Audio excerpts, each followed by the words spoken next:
Ajmain amma ba'du. Pertama-tama perkenalkan, nama saya Bidan Wilda Fadilatus Safitri. Di sini saya akan mengadakan penyuluhan tentang kelas ibu hamil ya Bu. Ya Bu Bidan. Ya Bu Bidan. Ibu, apakah ada yang tahu kehamilan itu apa? Kehamilan itu adalah suatu pembuahan di dalam rahim. Mengandung bayi.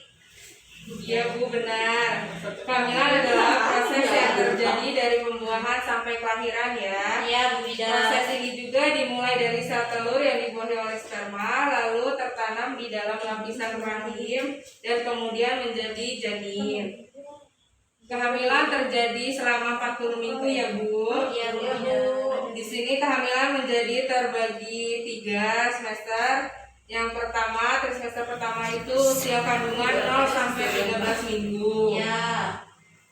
Di semester ini juga kebanyakan orang banyak yang mengalami keguguran dan kecacatan lahir muncul selama periode ini. Di trimester kedua usia kandungan 14 sampai 26 minggu ya Bu. Iya Bu Bidan. Di usia ini juga tubuh bayi terus berkembang dan ibu-ibu bisa merasakan pergerakan pertama bayinya. Di trimester ketiga usia kandungan 27 sampai 40 minggu, bayi berkembang seutuhnya. Selama kehamilan pasti ada perubahan di tubuh ya Bu. Ya Bu Bidan. Ibu-ibu harus mengenali tahap-tahap kehamilan ini. Di setiap trimester, tahap kehamilan berlangsung antara 12 sampai 14 minggu. Seperti yang udah saya sebutkan tadi sebelumnya, ibu hamil akan merasakan gejala dan perubahan fisik yang mungkin berbeda di setiap semesternya. Di trimester pertama, perubahannya itu payudara ibu bisa terasa keras, terus membengkak, nyeri. Kemudian ibunya terasa mudah lelah, terus merasakan mual-mual di pagi hari, itu juga bisa disebut dengan morning sickness. Namun mual ini juga bisa muncul di saat siang hari, malam maupun sore.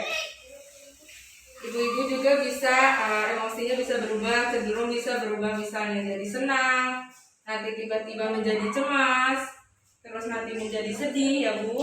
Iya Bu Itu Bidan. hal yang wajar. Di trimester kedua ini perubahannya itu fisiknya mulai terlihat dan bentuk tubuhnya akan banyak berubah. Perut dan payudara ibu juga bertambah besar serta muncul garis hitam pada perut atau bisa dibilang stretch mark. Mulai muncul di beberapa bagian tubuh seperti payudara, bokong, paha maupun perut ya Bu. Iya Bu. Ibu-ibu juga bisa melihat dan mengetahui jenis kelamin sang buah hati ibu dengan melalui pemeriksaan USG. Kemudian di trimester ketiga ini, ibu-ibu bisa mengalami perubahan bentuk tubuhnya semakin terlihat karena perut bertambah besar, berat badan pun akan meningkat ya Bu. Biasanya tuh sekitar 9 sampai 13 kilo kenaikan berat badan. Ya Bu Bidan.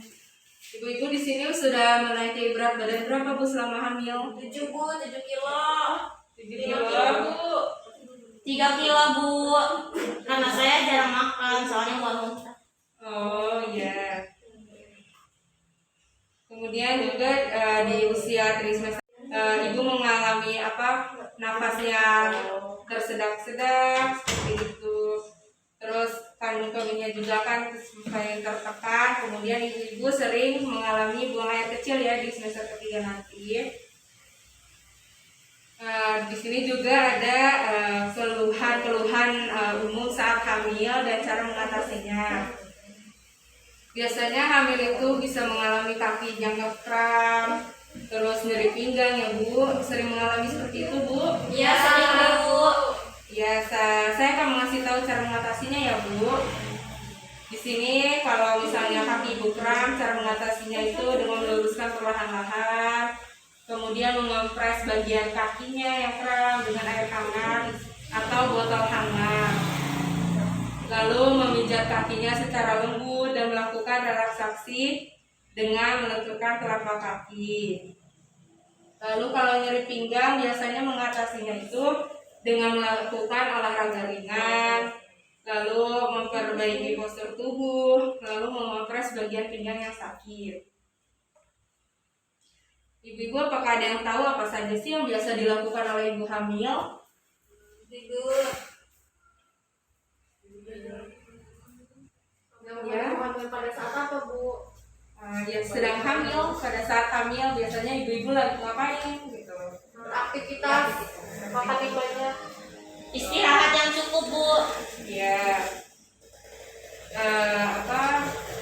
Ibu hamil itu sebaiknya disarankan untuk tidur dengan posisi miring ke kanan, miring ke kiri, karena posisi tersebut dapat meningkatkan aliran darah dan nutrisi untuk janin di dalam kandungan. Kemudian ibu-ibu juga harus memperhatikan pola makan. Ibu hamil dianjurkan untuk makan dengan menu yang bergizi, lengkap dan seimbang.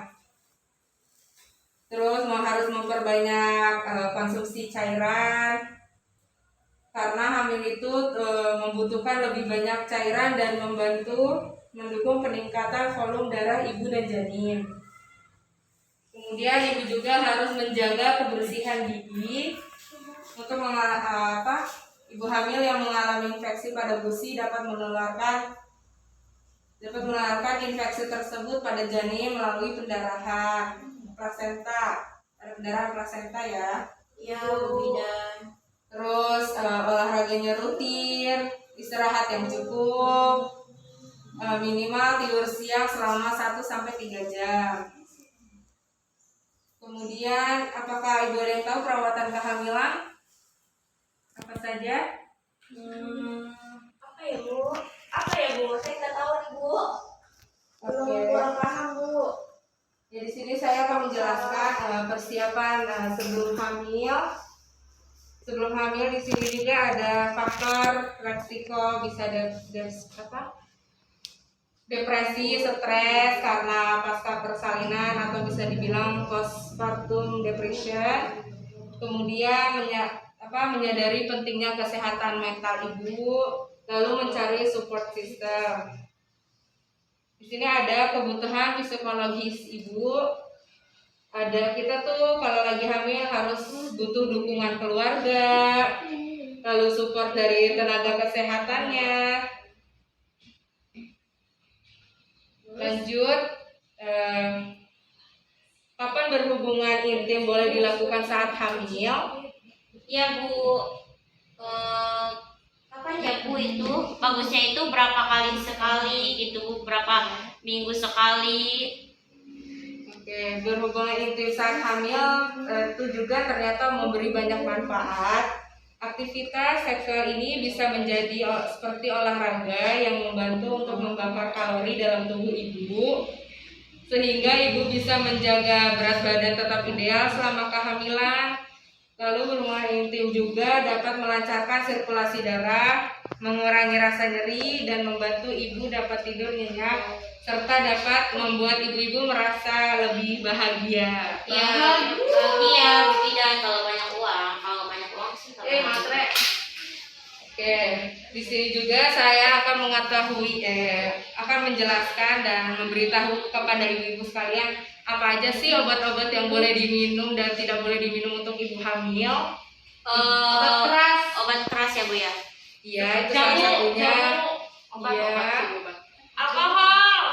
Iya, Bu, itu juga tidak boleh juga. Iya. Obat ini. Kalau paracetamol boleh nggak ya, Bu, kalau di saat kita hamil? Kalau lagi pusing gitu, Bu. Boleh.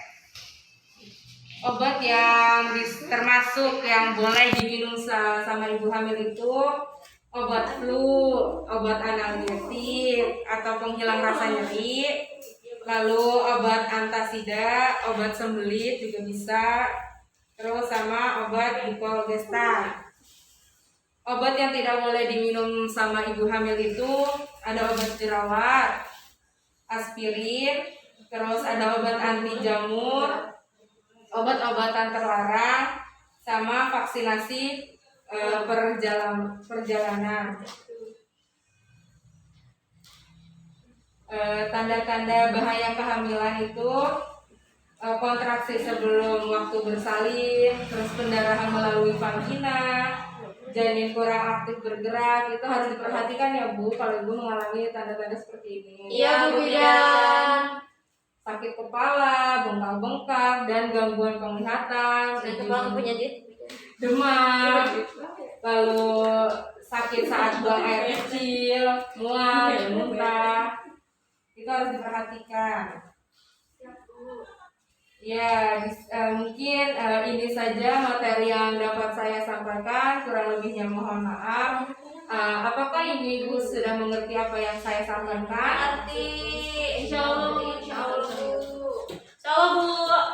Baik, saya boleh menanyakan kepada ibu-ibu sekalian. Boleh Ibu. Ada yang mau bertanya Bu? Oh iya boleh. Saya sini Bu. Bu RT. Bu RT, ya silakan ibu. Mau tanya apa? Bu izin bertanya ya Bu ya. Perkenalkan saya Bu RT di sini. Iya. Bu, bagaimana cara mengatasi sakit pinggang di saat hamil? Terima kasih. Ya, ada yang mau tanya lagi Bu? Udah Bu, cukup. Oke. Sebelumnya tadi saya sudah menjelaskan ya Bu. Cara mengatasi sakit pinggang saat hamil itu ibu bisa melakukan olahraga ringan, terus mengompres bagian pinggang ibu, itu cara pengatasannya. Iya Bu, terima kasih ya Bu. Ya, saya di sini akan menanyakan sama ibu-ibu sekalian, jika ibu-ibu sudah memahami apa yang saya sampaikan barusan, apa saja boleh disebutkan obat yang tidak boleh diminum saat hamil apa Bu? Obat gawat. Betul. Anak-anak. Ya betul Ibu. Oke, alhamdulillah ibu-ibu sudah mengerti semua ya. Ya Bu Bidan. Ya baik, sekian dari saya. Mohon maaf apabila banyak kekurangannya. Wassalamualaikum warahmatullahi wabarakatuh.